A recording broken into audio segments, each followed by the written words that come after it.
L D എഫിന്റെ ഇത്ര വലിയ പരാജയത്തിന്റെ കാരണം എന്തായിരിക്കും? എൽ ഡി എഫിന്റെ പരാജയം എന്ന് പറയുമ്പോഴത്തേക്ക് ഏറ്റവും മുഖ്യമായിട്ട് മുഖ്യമന്ത്രിയുടെ പ്രവൃത്തിയുടെ ഗുണം കൊണ്ട് തന്നെയാണ് എൽ ഡി എഫ് പോയത്. അതിനി മുന്നോട്ട് കയറി വരണമെങ്കിൽ ഇനി പിണറായി വിജയനല്ല, ഇനി ഇരിക്കുന്ന ആളുകൾ ആരും വിചാരിച്ചാലും നടക്കാൻ പോകുന്നില്ല. കാരണം കോൺഗ്രസ് ഇപ്പം കേരളം തൂത്തുവാരി. അപ്പോൾ ഇനി അടുത്തത് BJP ആണ് വരുന്നത്. ഇനി എൽ ഡി എഫിൻ്റെ ഒരു ചരിത്രം കേരളത്തിൽ ഉണ്ടാകത്തില്ല.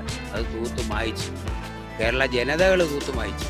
ഇനി അങ്ങനെ ഒരു ഭരണം ജനങ്ങൾക്ക് വേണ്ട എന്ന് ജനങ്ങൾ തീരുമാനിച്ചു കഴിഞ്ഞിരിക്കുകയാണ്. അത് കേരള മുഖ്യമന്ത്രിയുടെ പ്രവൃത്തി കൊണ്ട് തന്നെയാണ് ഇതെല്ലാം സംഭവിച്ചിരിക്കുന്നത്.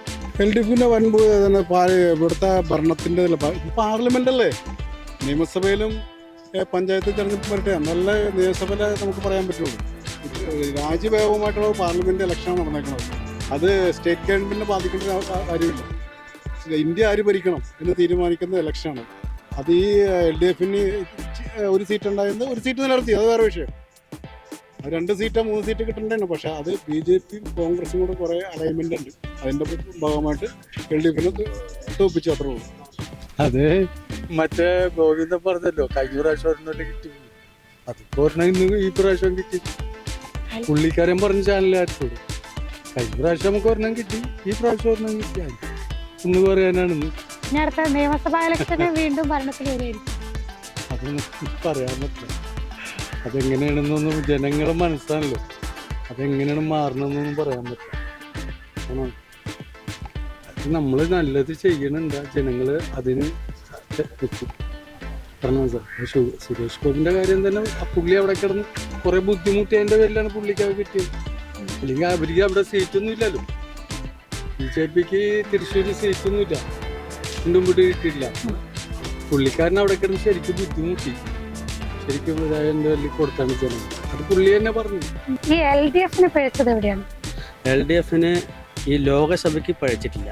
എന്താ കാരണം എന്ന് പറഞ്ഞു കഴിഞ്ഞാൽ BJPയും കോൺഗ്രസും വരണം എന്നാണ് ആൾക്കാർ വിചാരിക്കുക. അവിടേക്ക് ലോകസഭയ്ക്ക്.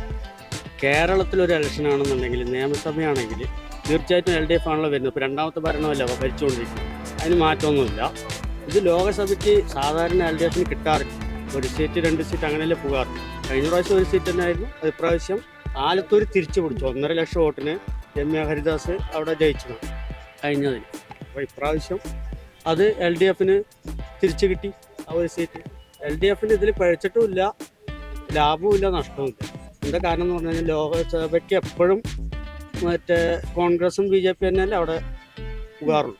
അതുകൊണ്ട് അതിൽ കാര്യം ഒത്തിരി തുടർഭരണം കിട്ടിയതോടുകൂടി അവർ ഒത്തിരി ജനങ്ങളിൽ നിന്ന് അകന്നു. ശരിക്കും പറഞ്ഞു ആ ജനങ്ങളുടെ വിഷയങ്ങൾ കുറേ മനസ്സിലാക്കാനായിട്ട് അവർ വീഴ്ച വന്നിട്ടുണ്ട്. ഒന്നുകൂടി അവർ വിലയിരുത്തേണ്ടി വരും. അതായിരിക്കും കുറച്ചുകൂടി നല്ലത്.